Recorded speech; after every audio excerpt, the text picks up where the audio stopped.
Thanks for joining me, everyone. This is Charles Moscowitz. I don't have a lot of unique insights to add to the already ongoing Ukraine Russia, Ukraine Trump conspiracy theory, other than to say that I have read the manuscript emanating from the phone conversation between President Trump and Volodymyr Zelensky, the head of the head of state of the Ukraine. And I don't think that it was anything that horrible in that. It seemed to me to be probably a typical conversation between any head of state, between any two nations. You negotiate all sorts of things. You talk about foreign aid or not foreign aid. You talk about things you want them to do or not do. This is, I think, the general work and the thrust, if you will, of diplomatic negotiation. So, Trump basically was asking Zelensky why this investigation into Biden and his son was shut down. That's a question that's something that's been out there for a long time. I was reading about that. Anyone who reads anything other than the liberal left-wing official media knows about some of this going way back, that Biden was making these sorts of deals to his son in really what can only be described as a violation of the emoluments clause in the classic sense.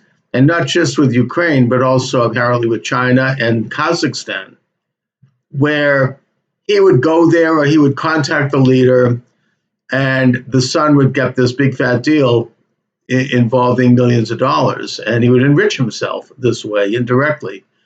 Jimmy Carter got in trouble with this when his brother made some kind of deal with an oil company affiliated with Libya. Hillary Clinton's two brothers made these sorts of deals, but that wasn't technically a violation of the emoluments clause because Hillary Clinton at the time was first lady and thus had no official role in the government. She was the president's wife. So, it's still, it really was highly unethical and it stank. And that seems to be what Biden was doing. And the fact that Trump wanted to get information about it, it was unnecessarily heavy-handed in terms of the fact that this is out there anyways, and that the information could have been obtained without formally asking the head of state of Ukraine. But this is how President Trump talks. He's a businessman. He's not used to the diplomatese. He tends to discuss issues in terms of how to get one side to move on something versus something else, and what we can offer as leverage. And whether or not this raises to a level of illegality, I don't think so. Who knows? I doubt it. I certainly maybe raises some ethical questions. But the interesting thing to me about this is the fact that the so-called whistleblower, assuming this is even a person, apparently has connections to the same liberal Democrat deep state sources that were the originators of the phony dossier that led to the Russia probe under Mueller. That one of the organizations that is affiliated with this is financed by George Soros. That the memo itself was written by a law firm that is affiliated with the deep state liberal Democrats, and that the whole thing looks like just another attempt to set up another committee, another Mueller investigation, where every day the liberal mainstream press can go out with conspiracy theories against Trump and continue this constant drumbeat as a way to stop him and defeat him and maybe impeach him. And that's what we're up against as American people. We elected President Trump because he resonated with us in terms of taking on these dark forces. And yet he is confronted with them in a very major way. It's not unlike the forces that are confronting the Prime Minister of Great Britain. Boris Johnson, who is seeking to fulfill the will of the voters and remove Britain from the European Union. They voted for this in a very large mandate. And yet this establishment, this international globalist, corrupted, amoral establishment is thwarting his efforts in every step they can and trying to depose him, trying to get rid of him. These are the same forces that are at play in other parts of the world as well. And I think that we need to understand this in the context in which it in fact is. It is just another attempt to, and another, frankly, conspiracy to overthrow the president of the United States and to overthrow the will of the American people. And it's scary, it's troubling. We can't let them succeed. President Trump is vulnerable, but we have to understand, and the best thing we can do besides supporting him in every way possible is to understand the forces that he represents and the enemies that oppose him, so that we can continue to move forward in terms of reestablishing individual sovereignty and national sovereignty and making America first, which is really what they oppose when you get down to it.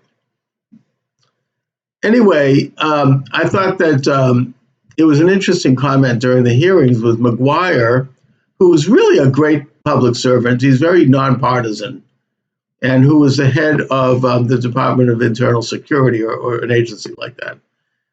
When Schiff said to him, basically, do you think this should be an investigation? In other words, do we need another Mueller committee to be set up to spend another $35 million and pull old men out of their beds at 2:00 in the morning with 25-member SWAT teams, machine guns drawn like they did to Roger Stone, and other things that get us used to a police state.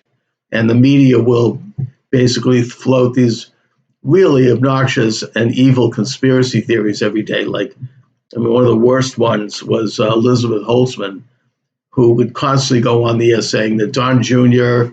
and Jared Kushner and Ivanka, that these people should all be in jail, and they will be in jail. This kind of stuff. Ugly, really fascistic, agendas. So Schiff asked McGuire, should we set up an investigation? And McGuire's answer was quite simple. He said, that ship has flown. Everything about this is out. The transcript of this private conversation is available. While it shouldn't have never been made available, but putting that aside, that the whistleblower's complaint is public now. So there's nothing really more to investigate, and that's the truth. But they want to find an excuse to continue it. Maybe this is a last gasp attempt to stop Trump in 2020, because his polls are up and he's going to win re-election, assuming nothing else comes out, or they don't cook something else up. Who knows? And, perhaps if we understand it in that context, we can oppose it more vigorously. But either way, we should understand that this is an assault on the American people. It's an assault on freedom. It's an assault really on our way of life by a group of oligarchs of both parties who are clinging to power and who are holding on to a decrepit and discredited outlook on the world and way of life.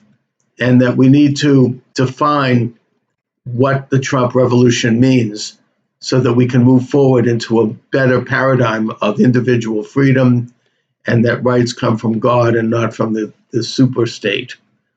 Anyway, thanks for watching, everyone. Charles Moscowitz. You can check out my new book. It's available at Amazon, The Revolutionary Mind and the Counter-Revolution. And have a great afternoon.